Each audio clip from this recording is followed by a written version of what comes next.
Bienvenidos.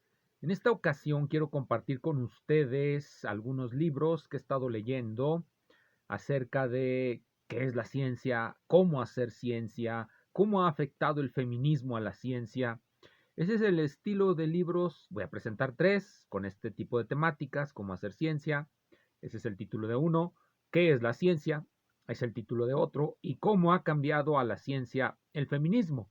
Estos libros los he estado leyendo y me han parecido en algunos casos interesantes, en particular porque algunos de ellos, uno en particular es el primero que voy a presentar, que se titula Cómo hacer ciencia, de un autor que es Iván Valiela. Aquí lo tengo, y una vez se los enseño. Este es el primero, Doing Science, Iván Valiela, de la editorial Oxford University Press. Este libro confirma mis prejuicios, por eso cuando lo iba leyendo no salía de mi sorpresa al decir el señor tiene la misma experiencia haciendo ciencia que yo, y eso que el señor es un biólogo, es un biólogo. Yo no soy biólogo, he escrito algunos artículos de ciencia, me parece que como 30 o 35 de ciencia, periodísticos he escrito alrededor de unos 450 y de otros temas ya ni sé cuántos. O sea que sí he escrito dos o tres y más o menos tengo experiencia en eso. También fui alguna vez árbitro de una revista, que todavía anda por ahí esa revista. Pero bueno, todo eso lo único que hace es dejarle a uno ciertas ideas, ciertas nociones de cómo construir la ciencia y cómo publicar esa ciencia. En alguna ocasión mandé un artículo a una revista, por contarles esta anécdota. En alguna ocasión mandé un artículo a una revista cuyo nombre no diré. Lo mandé, se tardaron 6 meses y me enviaron un arbitraje donde me decían, no, su artículo es muy malo, totalmente malo y ya se demostró que lo que usted dice está completamente mal. Ah, sí, está bien, no hay problema. Lo primero que uno debe de tener cuando se mete a publicar ciencia es entereza. No debe uno depender de su tutor, uno debe de escribir por sí mismo y mandarlo a la revista que uno considere que puede valorar lo que uno hace. Y si no lo valora esa, lo valorará otra, más o menos del mismo estilo. Lo envía a otra, más o menos del mismo estilo. Esta revista primera a la que lo mandé era una revista norteamericana. Lo envía a otra, más o menos parecida, pero inglesa. En esta ocasión me dijeron que estaba muy bien escrito, que todo está muy bien hecho, etcétera, etcétera, que nomás había que quitarle dos o tres cositas y responder unas preguntitas. Salió publicado, sin problemas, salió publicado. Luego me di cuenta qué es lo que late alrededor de estas discrepancias. En alguna ocasión presenté un libro aquí que se llama Ruido, en donde hay un cierto caos, un cierto desorden, cuando ante los mismos hechos las personas se comportan de manera muy diferente. En este caso tenemos dos jueces que van a valorar el mismo hecho, dos árbitros, podemos asimilarlos a jueces, los árbitros de las revistas son como jueces que van a juzgar sobre los méritos de nuestro trabajo. Lo llevamos con uno, nos dice que está mal, impublicable, retírate de la investigación, dedícate a vender paletas. Y otros, el mismo artículo, lo califican como excelente y lo publican. Eso indica que hay la presencia de caos y de sesgos. Eso es lo que subyace. El sesgo fundamental que se tiene en algunos grupos de investigación sobre la naturaleza del trabajo que realizan. Cualquier cosa que tienda a contradecir su trabajo la van a rechazar, lo cual va en contra de las ideas que nos meten a veces respecto a qué es la ciencia. La ciencia como una construcción racional y crítica, y que sobre todo debemos de privilegiar la parte crítica, como en el racionalismo crítico de Popper. Pero cuando ya entramos en la realidad, ya nos salimos de las aulas y de los modelos racionales de la ciencia racional y crítica, nos damos cuenta que también los intereses subjetivos cuentan. Ciertos grupos de investigación, para poder seguir manteniendo el nivel de sus contratos con agencias gubernamentales o con empresas, pues necesitan tener un buen cartel. Cuando se demuestra que sus resultados no son lo que ellos dicen ser, pues ellos tienden a rechazarlos. Sin embargo, hay otros grupos que cuando llegan resultados que contradicen al otro grupo, los acogen de inmediato porque ayudan a su agenda. Es decir, estamos ante cuestiones ya políticas y la política, como se sabe, pues siempre es un caos. El caos de las opiniones, el caos de los intereses. Eso parecería ser el resultado de la experiencia de todos los que nos hemos dedicado, porque ya no lo hago, ya publico nomás en las revistas de los amigos. El último artículo que saqué, pues es de una revista de unos amigos, los anales de la Fundación Luis de Broa. Pero bueno, cuando se tiene amigos uno publica. Cuando ya no se tiene amigos uno ya no publica nada. Bueno, pero entonces este libro me encuentro con eso precisamente. Dicho de otra manera, por eso puse esto aquí. Porque aquí en este libro nos lo va a decir así, como se los he platicado, muy sencillo. Se los voy a poner, bueno, primero veamos el libro, miren, Haciendo Ciencia o Hacer Ciencia. ¿Cómo se hace la ciencia? Su subtítulo es Diseño, Análisis y Comunicación de la Investigación Científica. Diseño, Análisis y Comunicación de la Investigación Científica por Iván Valiela. Es un biólogo marino, como me comenté, Oxford 2001, es un libro ya viejo, Oxford 2001, pero no deja de ser interesante. Cuando lo estuve leyendo, lo que me gustaba más era que trae unas gráficas sorprendentes. ¿Cómo hacer estas gráficas? Yo, sinceramente, solamente una vez hice gráficas en un artículo. En un artículo alguna vez traté de demostrar las hipótesis del movimiento de Brown en un arreglo que se denomina red de Galton. En la red de Galton traté de demostrar las hipótesis del movimiento de Brown, es decir, demostrar que es un proceso de Wiener. Calculaba el espectro de potencia y transformadas rápidas de Fourier y estas cosas, y me salían unas grafiquitas así como estas. Eso es lo que hace uno cuando uno hace disque experimentos. También hice algunos experimentos con arena y también salieron unas muy bonitas gráficas. De eso les platicaré otro día. Entonces aquí en este libro pues aparecen muchas gráficas. Después de eso ya no hice gráficas.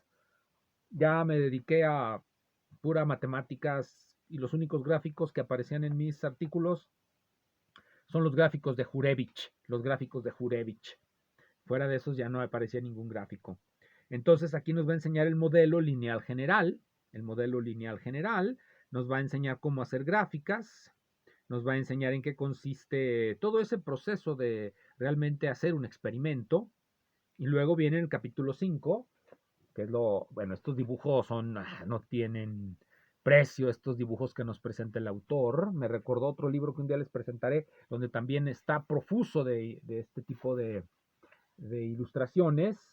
Este es el capítulo Comunicación de los resultados de la investigación científica. Se llama Comunicación de la información científica. Escritura. Nos va a dar detalles de cómo escribir frases no tan largas. Frases no tan largas. Frases no tan largas, no tan repetitivas, que no sea uno repetitivo, que no escriba unas frases tan largas, que sepa uno llevar una cierta puntuación, etcétera.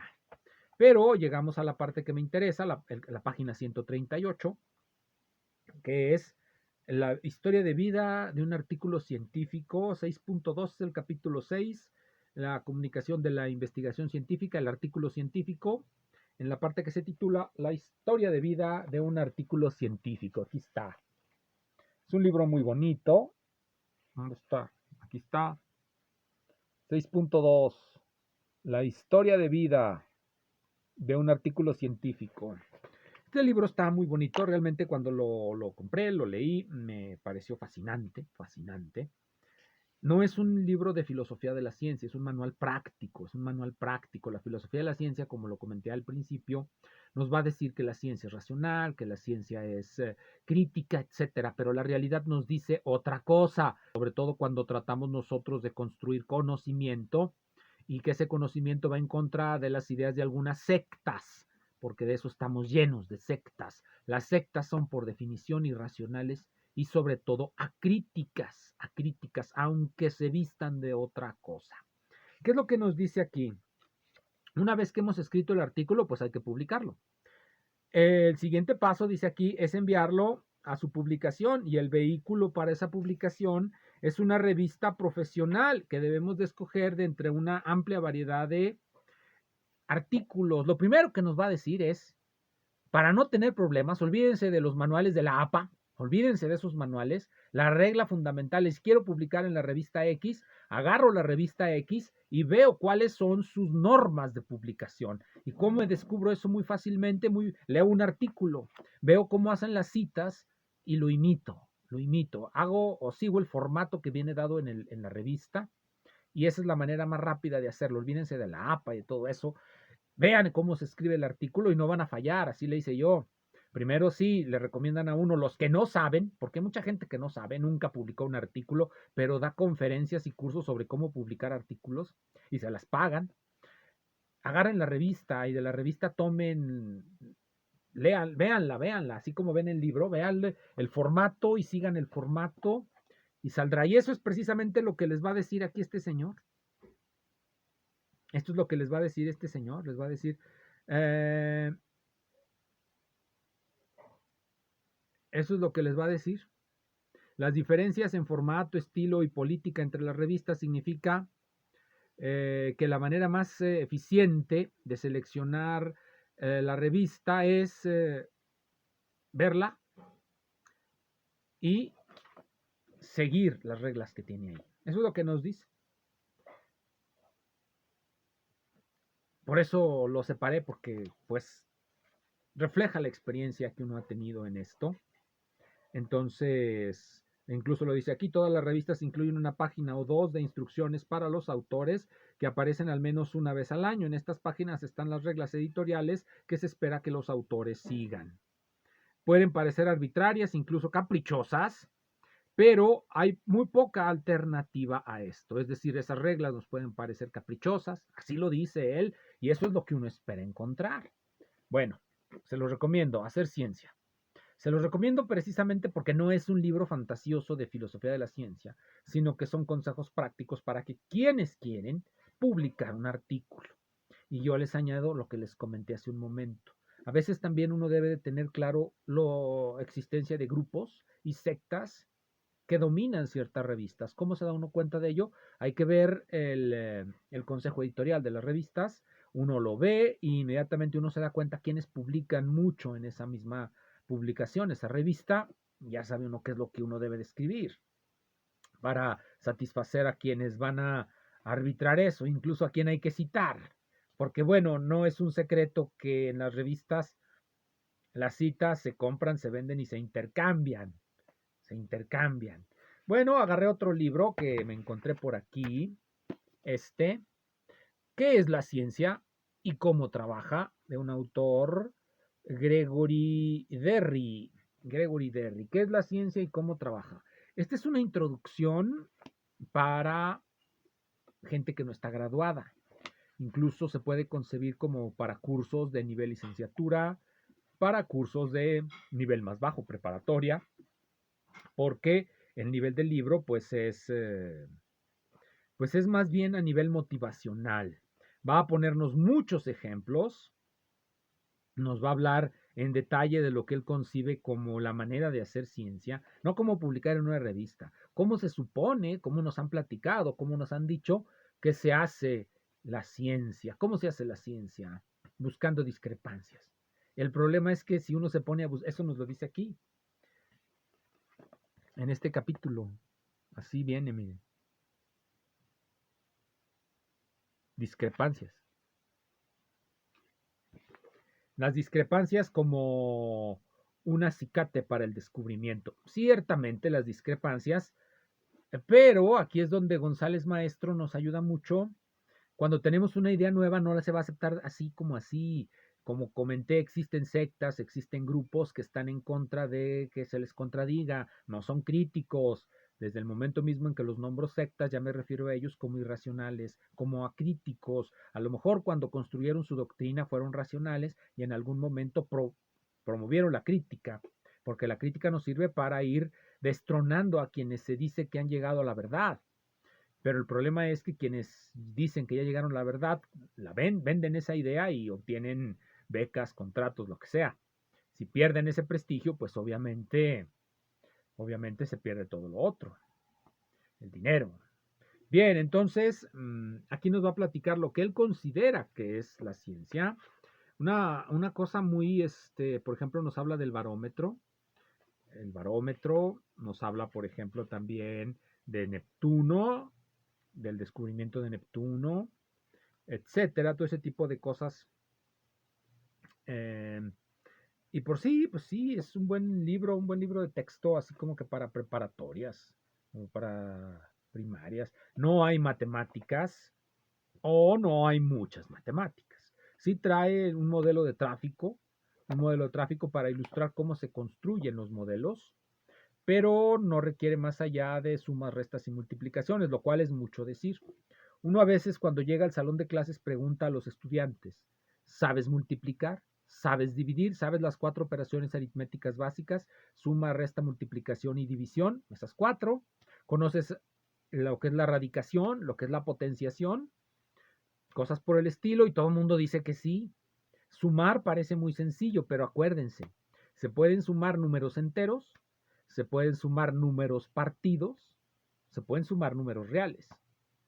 Y a veces no saben sumar números partidos, quebrados, no saben hacer quebrados, pueden hacer divisiones, tal vez sí, tal vez no, saben sacar raíz cuadrada, tal vez sí, tal vez no.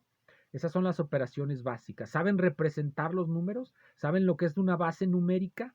Todo ese tipo de cosas a veces no se tienen muy claras.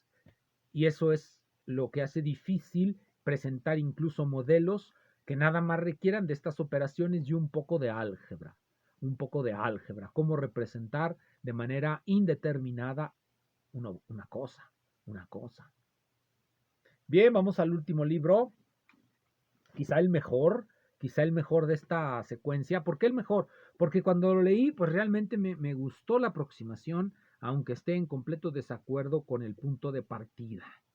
Puedo estar en desacuerdo con sus premisas, pero el desarrollo de las mismas me puede parecer agradable, me puede parecer muy legible, me puede parecer incluso una gran ficción, porque yo, bueno, uno dice, estoy en desacuerdo con sus premisas de partida, las considero falsas, por lo tanto, a partir de la falsedad, la verdad surge solamente por accidente, por accidente. Bueno, este es de eh, Londa Schiebinger, y se titula, como les dije, ¿Ha el feminismo cambiado la ciencia? ¿Ha el feminismo cambiado la ciencia? ¿Así? ¿Ha el feminismo cambiado la ciencia? Bueno, la respuesta va a ser que sí, el feminismo ha cambiado la ciencia. Nos va a hablar, por supuesto, de las mujeres en la ciencia, el género en las culturas de la ciencia, el género en la substancia de la ciencia, aquí los 3 títulos, mujeres en la ciencia, género en la ciencia, género en la cultura de la ciencia y género en la sustancia de la ciencia. Género en la sustancia de la ciencia. Y va a hablar de medicina, primatología, arqueología, biología, física y matemáticas. En esa parte, el género en la sustancia de la ciencia. De la sustancia de la ciencia quiere decir ya directamente en la construcción del conocimiento científico. El género en la cultura de la ciencia nos va a hablar de cómo se concibe en eso que se llama cultura, en las manifestaciones imaginativas, por recordar a Daniel Bell. Y aquí les recomiendo la lectura de una nota que me dejaron en ese sobre la contracultura en José Agustín, una definición que viene en Jesús Mosterin acerca de lo que es la cultura.